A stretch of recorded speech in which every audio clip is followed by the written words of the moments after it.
오늘 하나님의 말씀은 누가복음 8장 4절에서 15절까지 읽겠습니다. 제가 읽습니다.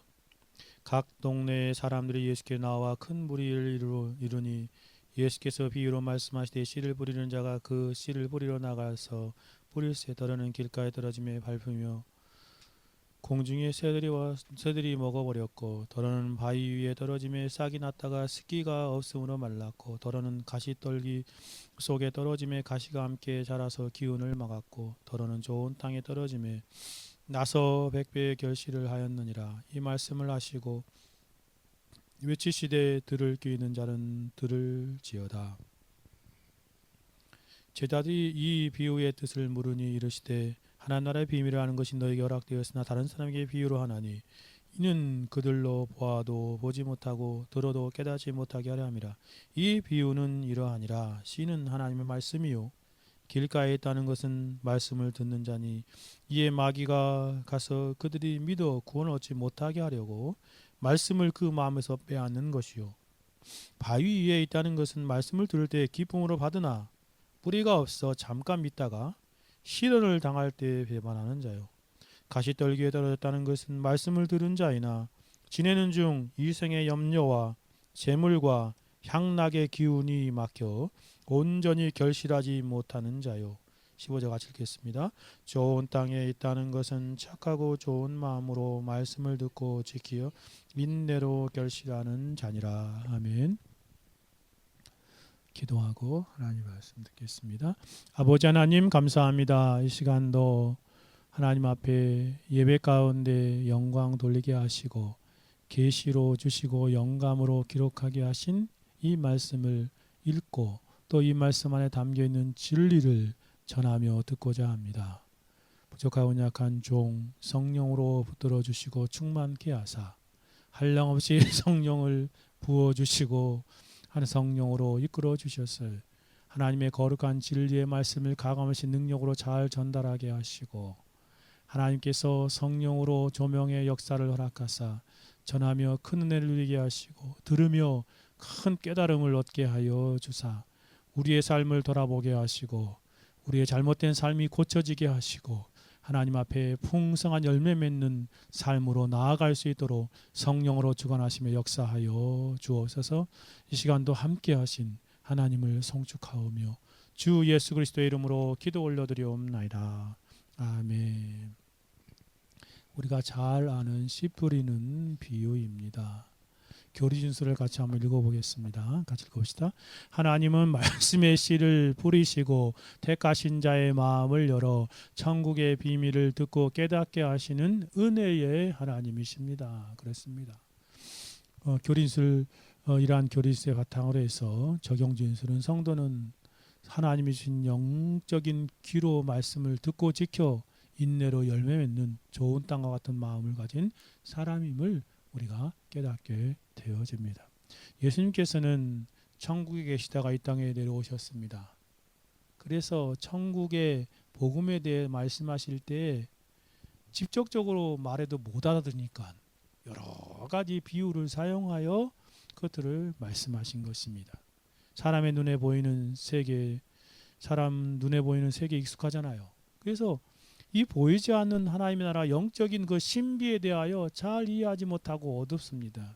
그래서 주님은 하늘의 진리를 땅의 이야기로 이렇게 비유로 삼아서 빗대어서 설명하신 것입니다. 그 대표적인 게 씨 뿌리는 비유입니다.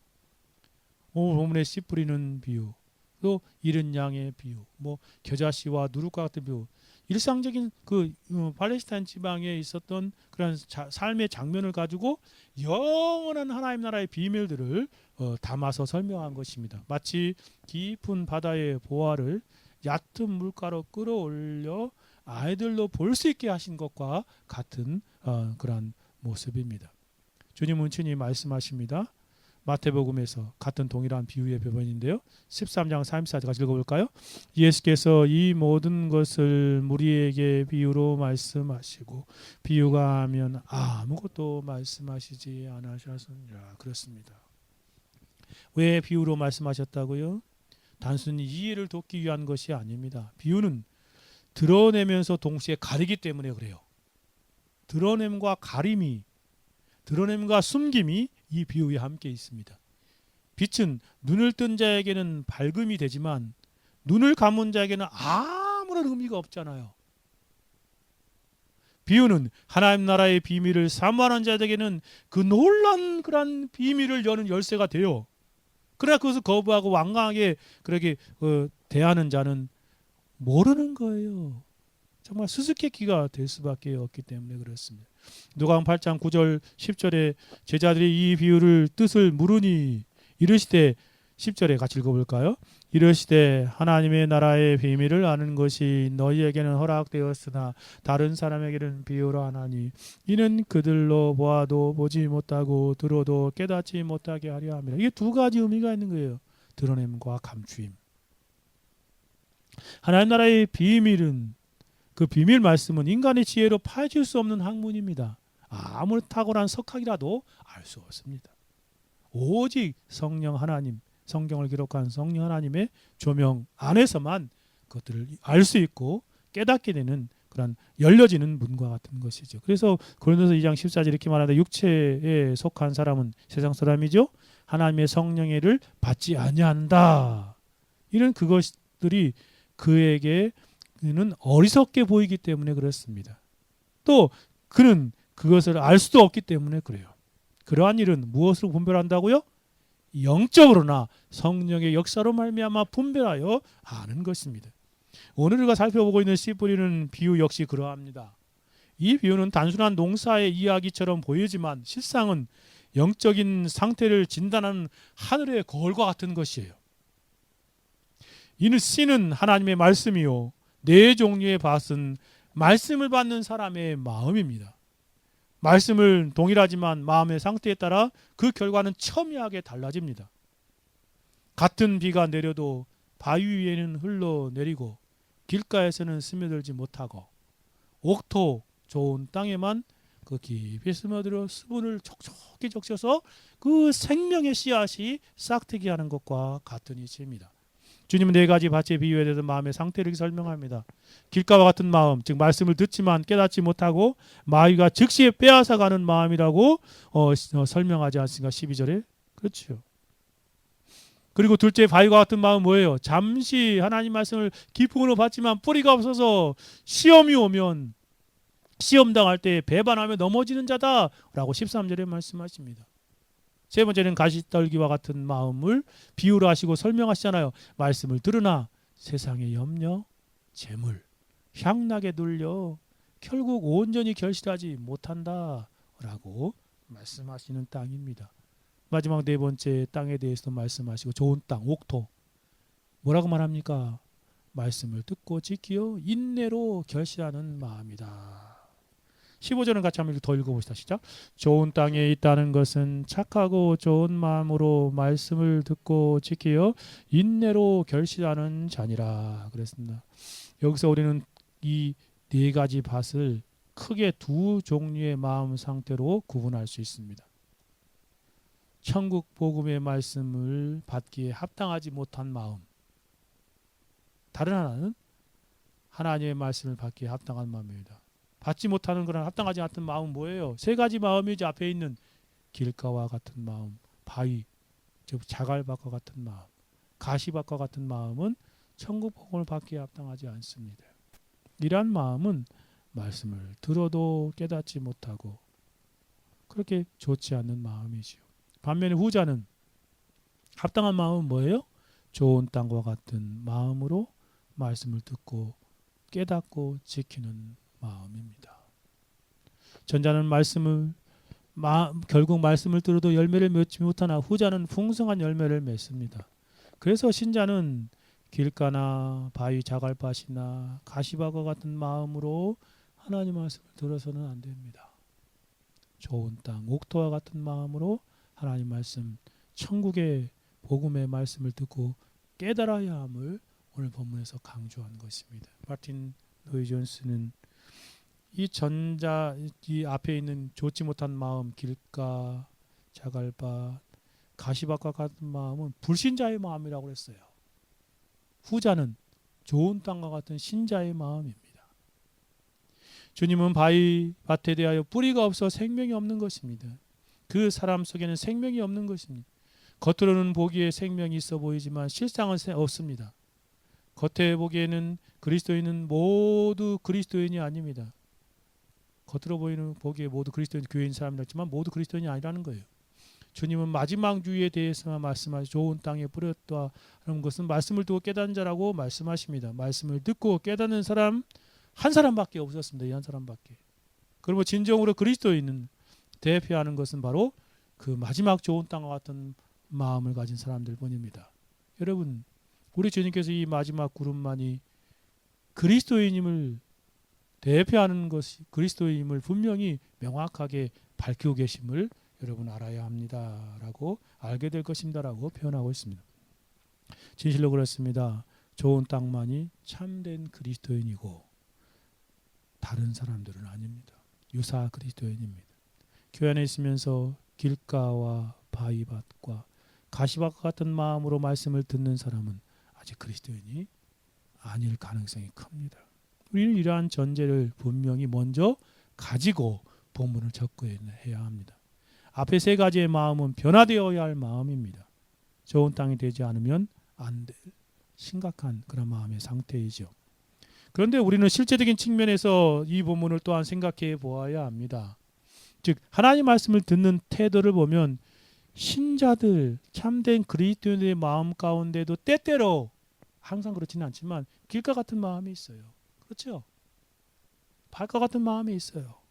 가시와 같은 마음의 상태를 가지고 있다는 것을 우리가 보게 되는 것이 현실이지 않습니까? 오늘 본문에서 예수님께서 씨 뿌리는 비유를 말씀하신 누구에게 하셨죠? 제자들이요. 그렇죠. 그 제자들이 물어보잖아요. 제자들은 예수님께서 무엇을 말씀하신 것을 깨닫지 못합니다. 그래서 예수님께서 제자들에게 씨 뿌리는 비유의 의미를 자세히 설명해 주지 않습니까? 제자들에게 경계로 이런 마음들이 아니라 이러한 마음으로 하나님 말씀을 듣고 깨달아야 한다 라고 말씀하신 것이 참으로 원리적으로 참된 그리스도인들은 모두 좋은 땅 같은 마음이지만 실제 삶의 그런 현실의 차원에서 보면 남겨진 내면의 그런 부패한 죄악 때문에 환경 때문에 사단의 역사를 인하여 길가와 바위밭과 가시밭과 같은 마음이 있을 수도 있다는 그런 말씀입니다. 또한 메투엘리는 사람의 마음을 경작 가능한 토양에 비유하여 방치하면 곧 묵은 땅이 되어버린다라고 그렇게 말합니다. 반면에 돌이키면 풍성한 열매를 맺을 수 있다라고 그렇게 설명합니다. 잠언 24장 30절 31절 같이 한번 읽어볼까요? 내가 게으른 자의 밭과 지혜 없는 자의 포도원을 지나며 본즉 가시덩굴이 그 전부에 퍼졌으며 그 지면이 거친 풀로 덮였고 돌담이 무너져 있기로. 지혜자의 고백을 보시죠. 정말 게으른 자, 지혜 없는 자의 밭은 가꾸지 않으니까 여러분 땅은요 1년 2년만 묵히면 완전히 황무지가 되어버립니다. 사랑하는 여러분, 이 비유는 단순히 불신자에 대한 설명이 아니라 신자들 우리 자신의 마음을 점검하는 말씀입니다. 좋은 땅은 신자의 본질이지만 실제 삶 속에서 죄와 염려와 세상의 유혹으로 인하여 우리의 마음이 일시적으로 길가, 돌밭, 바위밭, 가시밭처럼 굳어질 수 있다는 것을 우리가 깨달아야 하겠습니다. 그러므로 우리는 말씀을 들을 때 마음을 갈아엎는 농부처럼 자신을 살피고 돌아보아야 합니다. 굳어진 길가를 부수고 숨겨진 그런 바위와 돌을 제거하고 가시를 뽑아 걷어내야 합니다. 그래서 예레미야 4장 3절에 이렇게 말하지 않습니까? 여호와께서 유다와 예루살렘 사람에게 이와 같이 일어나 너희 묵은 땅을 갈아라. 가시덤불에 파종하지 말라 라고 말씀하신 것입니다. 그러므로 1세기 존 C 나일의 표현처럼 말씀을 듣는 것만으로 만족하지 마십시오. 유익하게 듣기 위하여 힘써야 합니다. 귀로만 듣는 자가 아니라 좋은 땅과 같은 마음으로 받아 뿌리 내리는 그러한 사람이 되어야 하는 것이죠. 천국 복음은 씨앗과 같습니다. 씨앗은 작지만 그 생명을 품고 있는 씨앗입니다. 그러나 그 생명은 옥토 좋은 땅에서만 자라서 풍성한 열매를 맺습니다. 그러므로 우리는 준비된 마음, 갈아엎어진 마음, 겸손한 마음으로 말씀 앞에 늘 서야 합니다. 사랑하는 성도 여러분, 말씀을 듣는 자리에 오래 있었는데도 내 삶이 여전히 제자리라면 오늘 주님은 우리에게 말씀하십니다. 얼마나 들었는가가 아니라 이제까지 말씀을 들을 때 어떠한 마음으로 들었고 있었고 들고 있고 들을 것인가를 물으십니다. 우리는 말씀을 들을 때마다 내 마음이 길가처럼 굳어져 있는지 살펴야 합니다. 돌밭처럼 얕은 결심으로 끝나지 않는지 돌아보아야 합니다. 가시밭처럼 세상 영령화 욕심에 눌려 있는지 먼저 살펴보아야 합니다.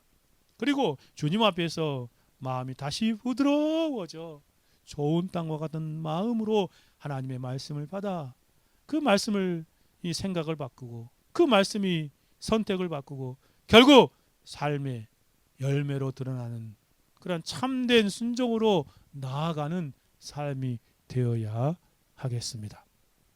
자, 그러면 본문의 두 가지 측면의 좋은 땅, 좋지 않는 땅, 좋은 땅에 대해서 같이 한번 생각해 봅시다. 첫 번째로 신자는, 성도는, 그리스도인은 하나님의 말씀을 좋지 못한 마음으로 듣지 말아야 합니다. 즉 길가와 같은 마음, 바위나 자갑밭과 같은 마음, 가시밭과 같은 마음으로 하나님 말씀을 듣지 말아야 합니다. 신자는 하나님 말씀을 읽거나 듣거나 가까이 할 때마다 이러한 마음이 발견되면 즉시로 회개하고 제거하는 삶을 살아야 하지요. 하나님 말씀을 들을 때 이러한 마음으로 듣게 되면 그것은 헛된 일이 되는 것입니다. 그러므로 우리는 이러한 마음의 정체를 잘 알아서 철저하게 경계합시다. 조심하십시다. 그리고 말씀을 들어야 합니다. 아울러 이러한 마음을 실제로 제거하는 방법과 원리를 알고 적용하면서 하나님 말씀을 읽고 듣는 삶을 살아가십시다. 그러면 이 세 가지 마음을 한 가지씩 그런 측면에서 한번 생각해 보십시오. 첫째, 길가와 같은 마음입니다.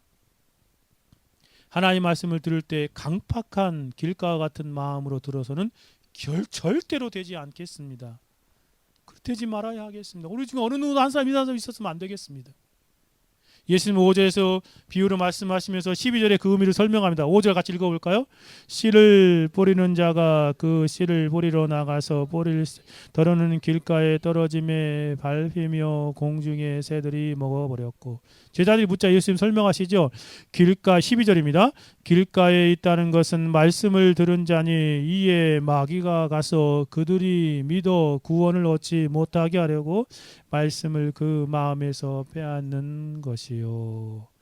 이러한 길과 같은 마음은 정말 설교자를 참으로 힘들게 하는 마음입니다. 이러한 사람들의 앞에는 열심히 설교를 해도 귀를 막고 듣지 않습니다.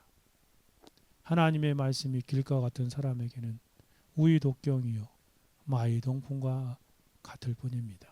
비유하자면 동전을 쇠붙이에 던지면 팅 하고 튕겨 나오는 것처럼 열심히 말씀을 전해도요 마음속에 들어가지 않고 팍 튀어나와요. 여러분 설교하다 보면 얼마나 힘든지 아세요? 그런 청정들만 있는 거 보면은 정말 설교 잘한대. 이 말씀의 스펀지처럼 영혼의 심령이 확 빨려 들어가는 때 그 설교자에게 큰 힘이 됩니다. 얼마나 힘든지 몰라요. 그럼 길과 같은 땅을 구체적으로 어떠한 마음입니까? 길가와 같은 땅은 밀밭 사이에 사이사이에 있는 그런 그 고랑과 같은 땅입니다. 밭고랑이라고 말하잖아요. 시골에서 밭농사를 지어본 사람은 알겠지만 밭에는 이게 이랑을 이렇게 세우잖아요. 이랑과 이랑 사이에 고랑이 있지요. 밭고랑. 그렇죠. 사람들이 왔다 갔다 농부가 또 어떤 데는 이제 넓게 만드는 것도 있고요. 좁게 만드는 데 있잖아요. 농부가 씨를 뿌리는데 바람이 날려서 그곳에 떨어지는 씨가 있다는 말입니다. 그곳의 땅의 특징은 단단합니다. 씨앗이 뿌리를 내릴 수 없는 땅입니다. 이러한 길과 같은 마음은 하나님 말씀을 들을 때 산만합니다. 부주의합니다. 꾸벅꾸벅 졸지요. 정말 그래요. 설교를 들으려고 하지도 않아요. 마음이 강팍합니다. 완고하고 완악합니다. 좋은 나일이 이렇게 설명하더라고요. 우리는 완악하고 길가로 벗어나 부주의하고 사려심이 없습니다. 무관심한 태도로 설교를 들을 수 있습니다. 조심해야 합니다. 박윤선 박사님은 성경 전체를 주석하면서 이 부분에 이렇게 설명합니다. 길가와 같은 마음은 이 세상의 모든 악한 운동과 영향에 개방된 마음이니 하나님의 말씀에 대해 순종으로 섭취하는 생각이 없습니다. 이것이 큰 병통입니다. 옛날 분이라 그런 표현을 이렇게 쓴 거죠. 요한복음 7장 7절에 보면 사람이 하나님의 뜻을 행하려면 이 교훈이 하나님께서 왔는지 내가 스스로 말하는지 알리라 하였습니다. 사람이 하나님 말씀을 진정으로 깨닫지 못하는 원인은 그것이 마음에 들어와 주관하기를 원치 않는 태도, 단단한 마음이죠. 또 그것에 대한 불순종의 태도를 가지고 있기 때문입니다. 이러한 사람은 처음부터 진리의 말씀을 듣고 믿어보고 알아보고 붙들어 보려는 마음으로 교회를 나오는 사람이 아닙니다. 하나님 말씀을 사모하 예배 자리에 나온 것도 아닙니다. 그러니 자연히 집중하지도 않습니다. 말씀 있는 시간에도 마음을 다른 곳에 가 있습니다. 매일 며칠 설교 읽어도 다른 곳에 가 있습니다. 아무런 소용이 없습니다. 설교를 듣는 동안 졸기도 하고 멍하니 앉아있기도 합니다. 전혀 다른 생각에 빠져 있기도 합니다. 어떤 이는 형식적으로 고개를 끄덕이지만 실제로 한마디도 마음에 담지 않습니다. 더 나아가 팔짱을 낀 채로 겉으로는 멀쩡하지만 마음으로 마음의 문을 굳게 닫고 이미 판단을 내려버린 상태로 말씀을 듣는 사람도 있습니다. 겉으로는 예배의 자리에 앉아있지만 마음은 닫혀있고 준비되어 있지 않습니다. 이러한 사람은 바로 길가와 같은 마음의 상태입니다. 부주의하고 산만하고 건성으로 설교를 듣고 심지어 마음을 닫은 채 방어적인 태도로 말씀을 대하는 것, 그별 길가 같은 마음입니다. 말씀을 받으려 하기보다는 한쪽 귀로 듣고 한쪽 귀로 흘려버리고 밀어내는 태도입니다. 말씀을 정말 이런 태도 듣는 사람은 얼마나 불행한 사람입니까? 바라긴 우리 가운데 이러한 길과 같은 마음으로 설교를 듣는 사람은 한 사람도 없기를 간절히 소망합니다. 정말 불행한 사람입니다. 왜냐하면 고귀한 복음의 말씀이 그 사람에게는 천대를 받기 때문에 그렇습니다. 복음을 귀하게 여기지 않고 마음의 문을 닫아버리는 사람은 이유가 무엇이든 간에 가장 불쌍한 사람입니다. 더욱 안타까운 것은 길가 같은 마음은 뭐라고 말합니까? 5절에 보니까 공중에 새가 모아서 뭐를 먹었다고 했죠? 예수님 그것을 뭐라고 해석하십니까? 12절에 마귀가 진치고 있는 마음이다 라고 말합니다. 그 새들을 마귀를 가리킨다라고 설명하십니다. 길과 같은 마음은 말씀을 떨어지자마자 마치 새가 길가에 씨앗을 쪼아 먹듯이 마귀가 즉시 와서 그 말씀을 빼앗아 갑니다. 그러니 하나님 말씀을 들어도 마음이 남지 않습니다. 남아있지 않으니 회심도 없고 변화도 없고 성화도 진전이 없습니다. 말씀을 들었지만 말씀하에 뿌리 내릴 틈이 없는 것입니다. 나일이 설명하는 것처럼 그 말씀은 우리의 귀에 재빨리 떨어진다 할지라도 마귀가 그 말씀을 빼앗아갈 수 있기 때문에 설교를 전혀 듣지 않는 것처럼 집에 돌아가게 될 수 있습니다. 그런 청중이 있다는 것은 참으로 슬픈 일입니다. 시편 135편 16절 17절 같이 한번 읽어볼까요? 같이 읽어봅시다. 입이 있어도 말하지 못하며 눈이 있어도 보지 못하며 귀가 있어도 듣지 못하며 그 입에는 아무 흠이 없어요. 이거 우상에 대한 말이잖아요. 근데 이것이 바로 말씀을 듣는 길과 같은 마음으로 듣는 사람에게도 적용할 수 있습니다. 우리 한 사람이라도 말씀을 들을 때 귀가 있어도 듣지 못하는 그런 어리석은 사람이 한 사람도 없어야 하겠습니다. 예수님께서는 오직 했으면 8절에 이렇게 말씀하시지 않습니까? 들을 귀 있는 자는 들을지어다. 그렇죠. 귀가 없어요.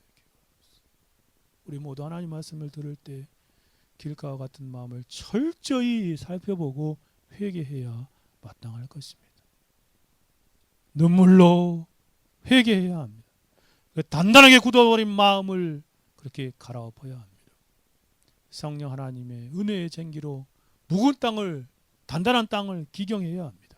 한순간이라도 하나님 말씀에 대하여 길가와 같은 마음으로 들었다면 이 시간 땅을 치고 통곡합시다.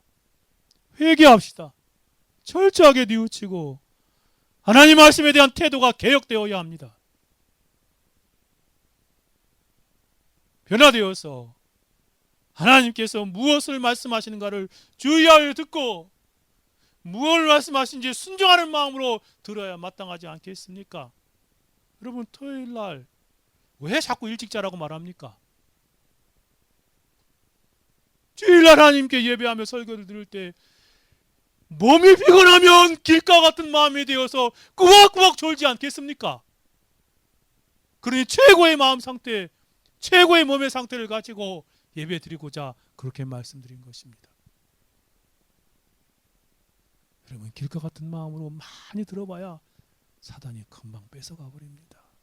많이 들으면 무슨 소용이 있습니까? 듣고도 그 마음이 변화되지 않는다면요.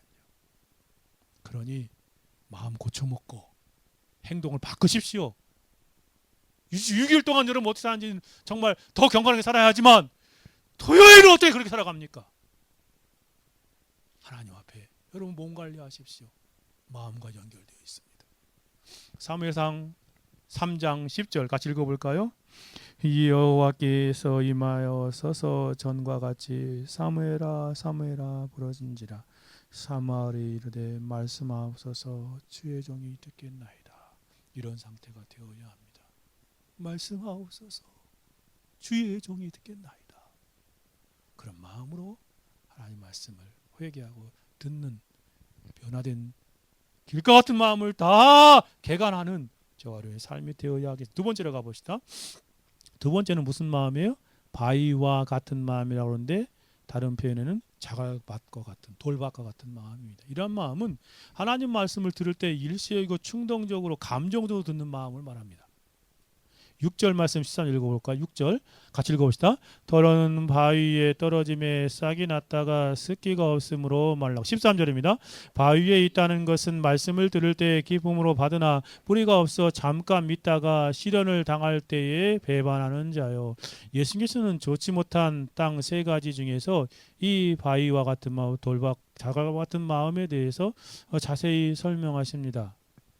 존 나일이 말한 것처럼 이것은 팔레스타인의 많은 지역의 땅이 자갈밭으로 이루어져 있기 때문에 그렇습니다.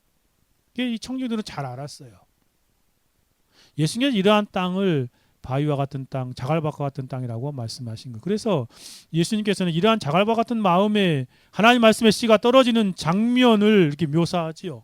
그렇죠. 보시죠. 해석할 때 이러잖아요. 쭉 설명합니다. 그리고 과정과 결과를 잘 설명합니다. 이들은 말씀을 들을 때 즉시 기쁨으로 받는다라고 표현합니다. 들을 때는 뭐 흥분하기만. 그러나 뿌리가 없어서 잠시 믿다가 시험을 받을 때 결과적으로 그 말씀을 배반하는 자리로 나아가는 것입니다. 여기서 예수님께서 말씀하시는 사람은 어떠한 사람입니까? 라헬의 표현처럼 말씀을 기쁨으로 받아 일시적으로 오래가지 못하는 사람을 말하는 것입니다. 말씀에 큰 은혜를 받았고 설교를 들으면서 너무 기뻤다고 말하는데 그것이 두세 달 지나 아니 한 달 아니 며칠 지나 시들해지는 것입니다. 말씀의 영향력이 금방 시들해지는 것입니다. 들을 때뿐이고 쉽게 잊어버립니다. 들을 때 크게 흥분하기도 하고 감격하며 정말 그렇게 희열을 느끼기도 합니다. 그런데 되돌아서 물어보면 봄눈 녹듯이 다 사라져 버립니다. 아침 이슬처럼 사라지고 아침 안개처럼 쉬 없어져 버리는 그러한 모습입니다. 조지 필드가 이 부분을 설교하면서 설교가 많지 않거든요. 몇 편 안 되는데 그 중에 한 본문가 이렇게 말합니다. 저는 잠시 기다리면서 사람들이 열매를 맺는지 알아보기를 원합니다. 왜냐하면 봄바람이 불어와 많은 꽃들을 떨어뜨리는 일이 있기 때문입니다. 나는 그 사람들이 열매 맺기는 것을 보기까지는 회심하였다고 믿을 수 없습니다. 그 사람들은 잠시 머물러 서도록 놔두는 것이 결코 그들에게 해를 끼치는 것이 아닐 것입니다. 그렇습니다. 하나님께서는 위대한 부흥의 도구로 18세기 영국과 미국의 위대한 부흥의 도구로 조지 휘필드 21살 때부터 사용하지 않습니까? 그는 얼마나 현명한 교사입니까? 바위돌, 돌밭과 같은 마을과 청중들이 있으니 잠시 기다리면서 두고 살펴볼 필요가 있다고 말하지 않습니까? 사람들의 반응에 일희일비하지 말고 지켜보고 오랫동안 살펴보아야 합니다.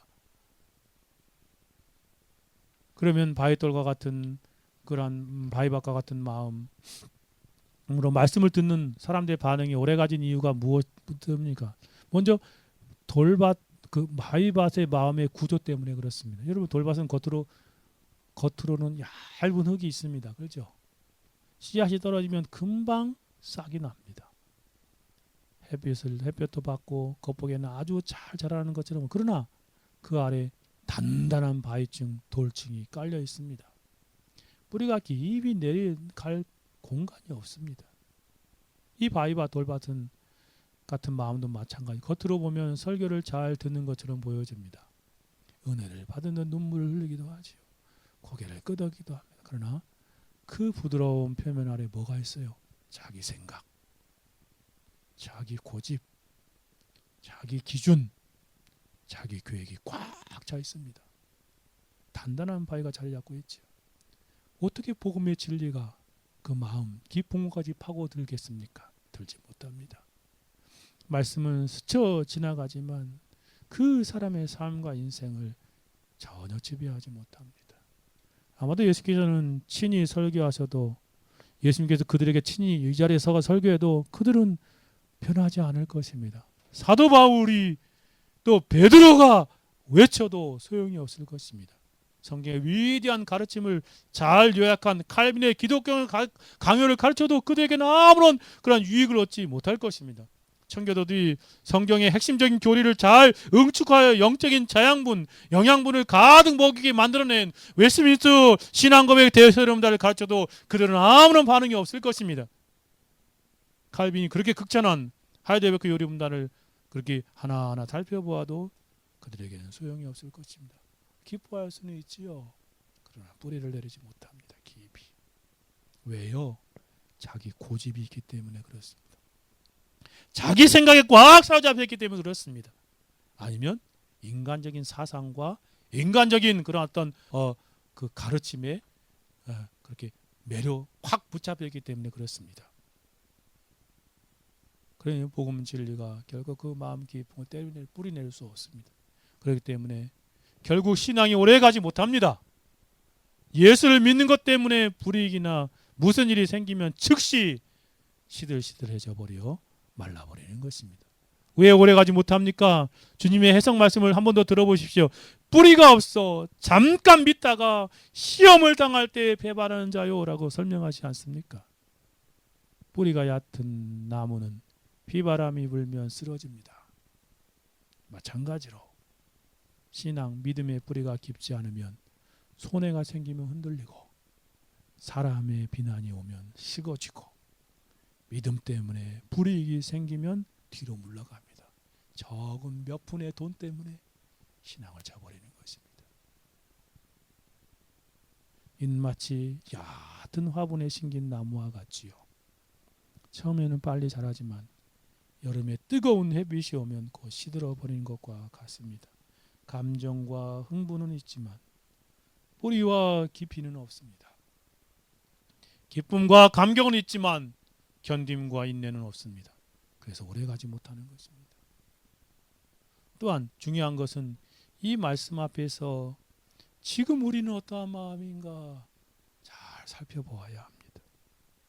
사랑하는 여러분, 우리는 어떠한 마음으로 말씀을 지금 듣고 있습니까?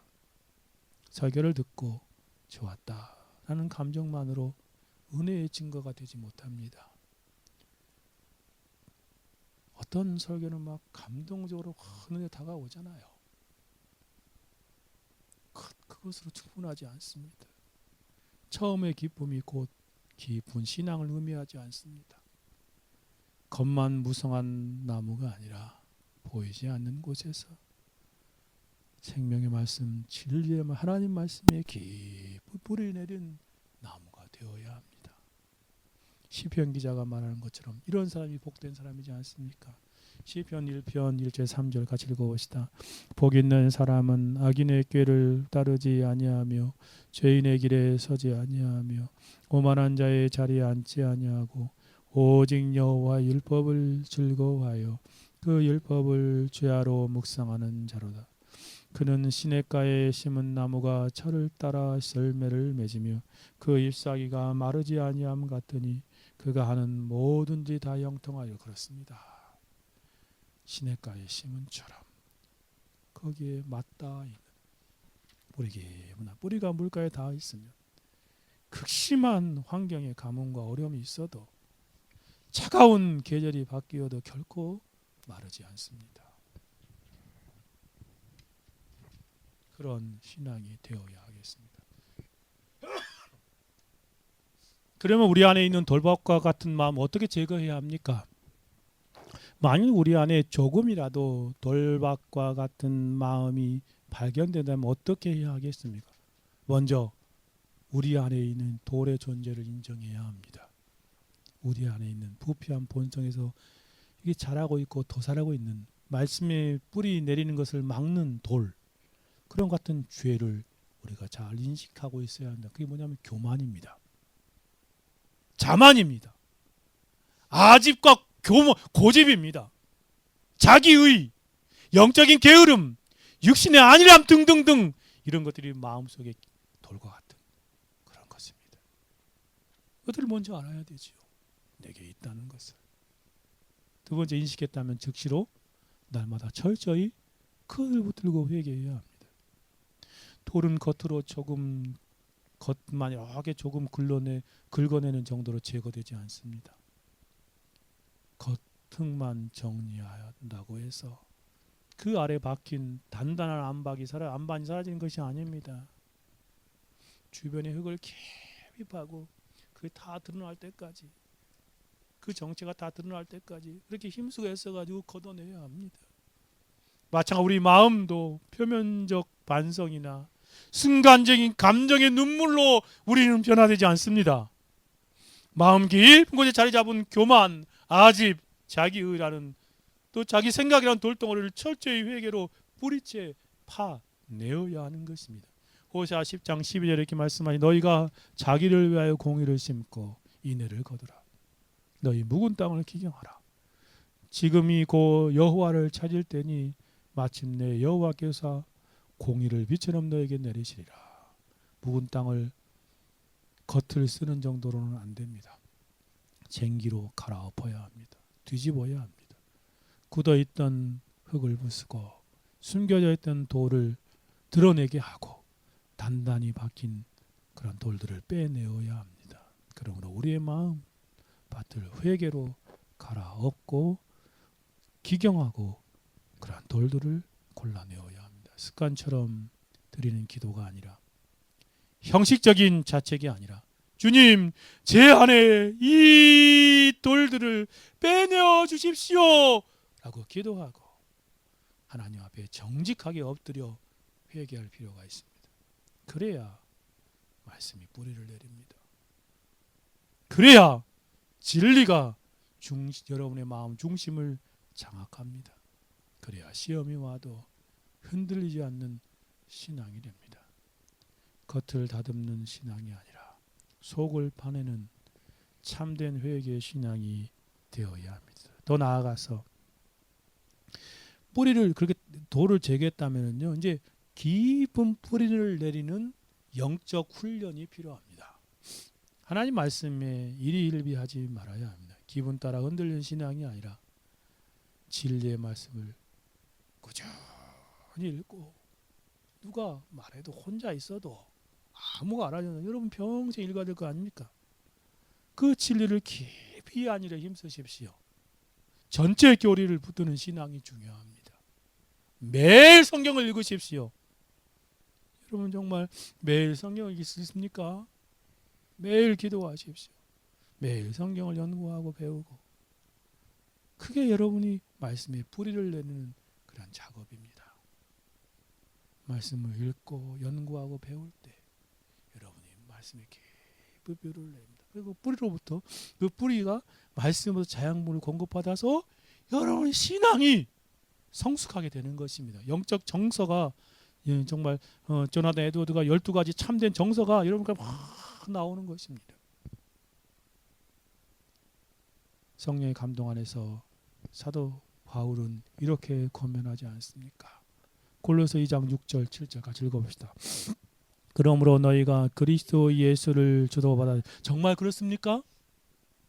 여러분 예수 그리스도가 여러분의 주인입니까? 주로 받았으니 어떻게 하라고요? 그 안에서 행하되 그 안에 뿌리를 박으며 세움을 받아 교훈을 받은 대로 믿음에 굳게 서서 감사함을 넘치게 하라. 그 안에서 행하십시오. 그리스도 안에서. 그리스도 안에 뿌리를 깊이 내리십시오. 그런 세움을 받아 그 진리의 말씀의 교훈을 받은 대로 믿음에 굳게 서서 그렇게 살아가십시오. 그럼 여러분이 삶 가운데 무슨 삶 가운데도 감사가 넘치는 삶이 될 것입니다. 세상에 성공하고 다 잘 돼서 감사하는 게 아니라 아무것도 없어 여러분 삶 가운데 그 말씀의 뿌리를 내고 있는 사람은 늘 하나님께 감사함이 넘치는 삶이 되어지는 것입니다. 그렇게 살아가십시오. 뿌리가 깊은 나무는 높이 자라갑니다. 깊이는 곧 견딤의 힘입니다. 인내는 결국 열매로 나타납니다. 정말로 열매는 순간적인 감정에서 나오지 않습니다. 열매는 깊은 뿌리에서 나옵니다. 처음의 기쁨이 아니라 오래 붙드는 인내가, 오래 말씀을 붙들고 씨름하는 그 인내와 삶 속에서 결실 열매를 만드는 것입니다. 그러므로 신앙의 성장은 잠시만의 기쁨과 흥분의 그런 높이가 아니라 뿌리의 깊이로 결정되는 것입니다. 말씀이 얼마나 깊이 뿌리를 내렸는가, 그것이 여러분의 영적인 성장의 그러한 척도를 결정하는 것입니다. 깊이는 바로 인내의 힘입니다. 정리해 봅시다. 돌밭 마음은, 바위밭 마음은 처음에 빠르게 반응합니다. 그러나 깊이가 없기 때문에 오래가지 못합니다. 그래서 우리는 겉의 반응이 아니라 깊은 뿌리를 구해야 합니다. 은혜의 감정이 아니라 진리에 의해 지배되는 중심을 구해야 합니다. 여러분 전 삶이 그 진리의 말씀에 뿌리가 다 맞대어 있어서 거기서 자양분을 빨아들여서 여러분의 삶이 이루어져야 하는 것입니다. 사랑하는 여러분, 우리의 신앙이 얕은 흙 위에 싹이 아니라 안반이를 뚫고 내려가는 뿌리 같은 신앙, 깊은 그러한 신앙이 되기를 간절히 소망하며 바랍니다. 세 번째로 가봅시다. 세 번째는 가시밭과 같은 마음. 이것도 참 심각합니다. 정말 심각한 그런 마음밭이에요. 가시밭과 같은 마음은 하나님 말씀을 받기에 정말 합당한 마음이 아닙니다. 이런 밭과 같은 마음은 여기 예수님 설명하잖아요. 7절 시작 읽어볼까요? 7절 더러는 가시떨기 속에 떨어짐에 가시가 함께 자라서 기운을 막았고, 14절이요. 가시떨기에 떨어졌다는 것은 말씀을 들은 자이나 지내는 중 이생의 염려 재물과 향락의 기운이 막혀 온전히 결실하지 못하는 자. 여기 보십시오. 가시떨기 같은 마음도 하나님 말씀을 듣는 합당한 마음이 아닙니다. 이거 어떤 마음이요?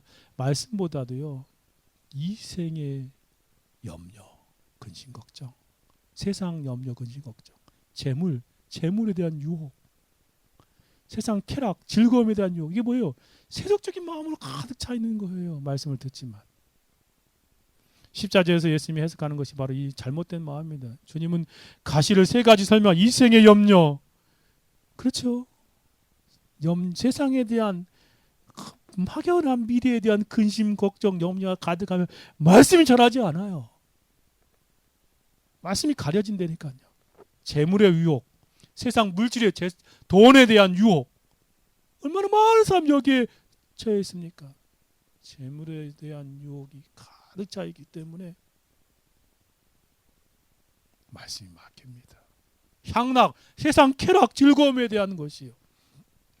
마태복음 13장 20절에서는 이렇게 말해요. 세상의 염려와 재물의 유혹이라고 말합니다. 마가복음 4장 19절 동일한 본문을 욕심이라고 말해요. 욕심, 세상 욕심. 여기서는 향락이라고 강조합니다. 향락. 가시받은 한마디로 말해서 세상의 마음을 빼앗긴 세속주의적인 마음입니다. 두 번째로 살펴보면 바위밭과 같은 뿌리가 내리지 못하는 그런 방해하는 밭이었지요. 가시떨기 밭은 열매가 맺히지 못하게 하는 가시나무, 가시덩굴이 방해하는 것입니다. 이 마음의 특징은 말씀을 듣고 영적인 좋은 것을 얻지만 이 세상의 것들에 의해서 그 말씀이 서서히 질식당하는 것입니다. 세상의 것들의 말씀이 눌리고 압도당합니다.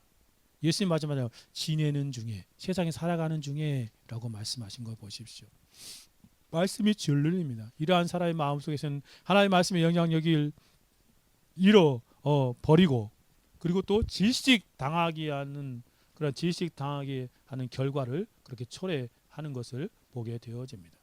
가시밭과 같은 마음을 가지고 있는 사람은 교회 안에 있어도 오랫동안 종교생활을 했어도 세속주의적인 마음으로 종교생활하는 사람입니다. 그래서 결국 영적인 열매를 맺지 못하게 되는 것입니다. 종합주석 H 종합주석에서 그것을 이렇게 좀 자세히 설명해서 여기 한번 실어놨습니다. 즉 가시떨기밭은 그 토양 자체는 비옥하나 밭 위에 손질되어지 않은 유익한 곡식과 가시떨기가 함께 자라나는 것입니다. 즉 순수와 세속이 혼재된 자아에 분열된 심적 상태를 가리킵니다. 그는 하나님과 세상 재물을 겸하여 섬기려는 사람이며 세상 유혹에 귀 기울임으로써 말씀이 그 마음에서 질식할 수밖에 없도록 만드는 사람입니다. 이를 한마디로 말해서 세속에 물든 청중, the worldly hero 라고 말합니다. 이러한 인격은 결단코 영적으로 성숙에 이를 수 없습니다. 정말 그렇습니다. 메텔리도 이것은 전자의 경우보다 훨씬 낫습니다. 왜냐하면 뿌리를 가지고 있기 때문입니다. 이러한 사람은 신앙의 고백을 완전히 버리지 않았지만 그것에 의해 구원받는 특권에 이르지 못하는 사람의 특징을 나타냅니다. 말씀에 의해 얻은 좋은 것이 이 세상의 것들에 의해서 서서히 압도되고 눌려집니다. 번영, 부귀영화, 이 번영이 핍박하는 것 이상으로 마음에 있는 말씀을 파괴해버립니다. 더욱 조용하기 때문에 더욱 위험스러운 것입니다. 돌밭은 뿌리를 못쓰게 하지만 가시나무는 열매를 맺지 못하게 합니다. 나일도 우리는 설교를 듣고 모든 일에 찬성할 수 있지만 이 세상의 쾌락에 빠진 결과 그 말씀에서 아무런 열매를 얻을 수 없습니다. 우리의 마음은 가시밭과 같다. 근심, 걱정, 쾌락, 세상 계획 같은 무성한 수확물로 질실될지도 모릅니다. 이러한 가시와 같은 마음으로 말씀을 듣는 사람들 신앙생활을 살펴보면 다음과 같습니다. 아주 극단적인 경우에는요, 기복주의적인 종교생활하는 사람들이 이러한 가시밭과 같은 마음 상태입니다. 이들은 하나님의 말씀을 세상에서 잘 되고 세상에 성공하고 세상에 잘 사는 것에 적용하고 이용합니다. 성경은 영적인 복을 추구하라고 지향하라고 지속적으로 권면하는데 이러한 사람은 영적인 복이 아니라 뭘 추구해요? 세상적인 번영, 세상 복이요. 그러니 열매가 없습니다. 영적인 열매가 없습니다. 혹시 세상의 열매는 많을 수도 있어요. 영적인 열매는 없습니다. 성경은 무엇이라고 말합니까? 먼저 그의 나라와 의를 구하라. 이들은 뭐라고 말해요? 세상 성공을 위해서 여러분의 삶을 추구하고 구하라, 그렇게 말합니다. 여러분, 이러한 경우 영적인 열매, 성숙은 기대할 수 없는 것이 당연하지 않습니까? 보다 일반적으로 말하면 이것은 이원론적인 신앙을 가진 사람을 말합니다. 마음의 가시박을 가지고 신앙생활하는 사람은 주일날 설교를 듣고 집으로 가서 6일 동안 세상의 염려와 재리, 재물의 유혹에 사로잡혀 살아갑니다. 하나님의 말씀을 실천하려고 하는데 그렇게 살아서는 세상에서 손해를 보고 뒤떨어진 거라고 생각합니다. 하나님 말씀은 그렇지만 에이, 그렇게 어떻게 살아? 이 세상에서 손해보고 어떻게 살아? 그러는 것입니다.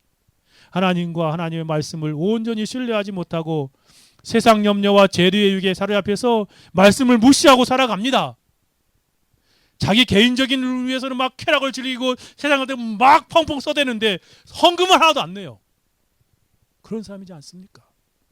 항상 마음에 막연한 미래에 대한 근심과 걱정이 가득하여서 자기 나름대로 계획을 세우는 거예요. 하나님 말씀이 질식되어 맡길 정도입니다. 교회 안에서는 하나님 말씀을 생각하는가 싶더니 한 주간 내내 세상 일들에 골몰하고 생각하여서 세상 근심과 걱정으로 살아가는 모습입니다. 어떻게 말씀이 열매를 맺습니까? 정말 이런 사람들은 잘못된 이원론적인 사고에 포로가 된 그런 사람들입니다. 그러니 그러한 삶 속에서는 무슨 선하고 아름다운 성령의 열매가 맺힐 수 있단 말입니까? 불가능한 일입니다. 이러한 사람이 세상 사람과 다를 바가 무엇입니까? 주일에 교회에 와서 설교를 듣는 것 외에 그 생각이나 마음이 저 밖에 있는 사람과 뭐가 다르단 말입니까? 똑같이 세속적인 생각으로 살아갑니다. 세상적인 방식으로 살아갑니다. 별로가 차이 나지 않습니다. 사랑하는 여러분 우리 중에 한 사람이라도 가시와 같은 마음, 그런 사람으로 신앙생활 하는 사람이 없어야 할 것입니다. 신자는 마음의 모든 가시, 세상 염려를, 세상 근심과 걱정과 세상 양락을 하나님의 말씀을 더욱, 하나님과 말씀을 더욱 믿고 신뢰하는 마음으로 걷어내버리는 삶을 살아가는 것입니다. 교회 안 주일에서만 아니라 세상 6일 동안의 삶 속에서도 하나님과 하나님 말씀을 신뢰하십시오. 하나님 말씀을 적용하고 실천하는 삶을 살아가려고 하십시오. 세상 사람들의 말은 세상 방식 말고요. 성경에서 알려주는 바와 같이 세상의 모든 염려를 하나님 아버지 앞에 의탁하고 기도로 하나님께 맡기며 살아가십시오. 하나님만을 신뢰하는 삶을 살아가십시오. 근심하고 걱정한다고 무엇이 해결됩니까? 하나님께 맡기시고 기도하십시오. 마태복음 6장 32절 3-4절 이는 다 이방을 내게 구하시라. 너희 하늘 아버지께서 이 모든 걸 너에게 쓰하시라. 그런즉 너희는 먼저 그의 나라와 그의 의를 구하라. 그러면 이 모든 것을 너에게 더하시리라. 이 놀라운 하나님의 말씀을 여러분 아십니까? 먼저 하나님의 나라와 그의 의를 구하십시오. 그러면 하나님이 모든 것을 여러분에게 더하여 주십니다. 그러므로 내일을 위하여 염려하지 마십시오. 내일 염려하고 한날 괴로움이 그날 족하니라. 빌립보서 4장 6절 7절은 같이 한번 읽어봅시다. 아무것도 염려하지 말고 다만 모든 일에 기도와 간구로 너희 구할 것을 감사함으로 하나님께 아뢰라. 그리하면 모든 지각에 뛰어난 하나님의 평강이 그리스도 예수 안에서 너희 마음과 생각을 지키시다. 아무것도 염려하지 말라 그러잖아요. 하나님 의지하십시오. 여러분 미래에 대해서 염려한다고 뭐가 해결됩니까? 하나님 믿고 의지하며 말씀을 들고 살아가십시오. 어떻게? 기도와 간구로 구할 것을 감사함으로 하나님께 아뢰는 것입니다. 그러면 하나님의 평강이 여러분의 삶 가운데 풍성합니다. 세상 쾌락을 사랑할 것이 아니라 하나님 말씀을 들고 이전보다 더욱 주님을 사랑하고 영적인 복락을 추구하는 삶을 살아가십시오. 이 세상이나 세상 것을 사랑하지 말라. 누구든지 세상을 사랑하면 아버지의 사랑이 그에 있지 아니하니라 말씀하시지 않습니까? 세상 사랑은 뭐예요? 육신의 정욕, 안목의 정욕, 이생의 자랑이지 않습니까? 다 하나님으로부터 온 것이 아닙니다.